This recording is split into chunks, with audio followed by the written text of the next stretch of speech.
Anita, zahvaljujući tebi, brojne mame i djeca mogu vježbati u Sport Educi. A za one koji nemaju vremena, osmislila si program vježbanja za doma, naziva Gym and Fun. Pa evo, što se krije iza tog imena? Kako je uopće nastala ideja?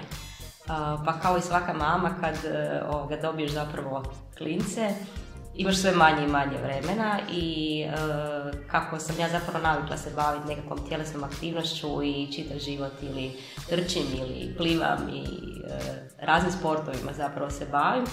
Tako sam rekla, zapravo shvatila taj problem kada si više po doma, da zapravo fali nekakvog na našem tržištu sadržaja da bi te mame mogli dok je beba s njima vježbati. Tako je nastao moj prvi Gym and Fun sa mojom kćerkicom Gitom, gdje smo smislili niz nekakvih zabavnih vježbica koje klinci mogu raditi zajedno s roditeljima doma.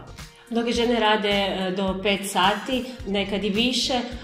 Što bi preporučila njima? Kako obrok oni trebaju skuhati kada dođu doma? Da je to nešto brzo, a opet i zdravo. Da.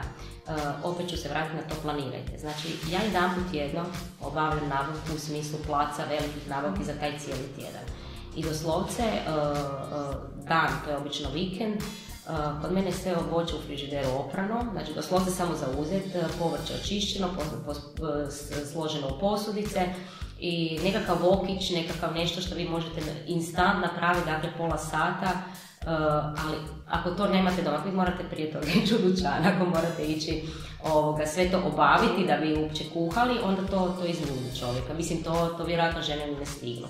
Mnogi roditelji se žale da im djeca ne vole zdravu hranu. Pa evo, kako bi mogli nagovoriti, recimo, djecu da privole tu zdravu hranu? Evo, mi smo imali kombinacije isto, kad bi to je bilo, ne znam, Gita nije htjela piti cijeđene sokove. Onda smo mi to njoj servirali u čašu sa šampanjac i onda je to njoj bilo fora, onda bi malo po malo, pa slamčica, pa evo, tako bi nekako zapravo ju prevarili. Ili bi rezali, ne znam, nekakve oblike ili nešto tako.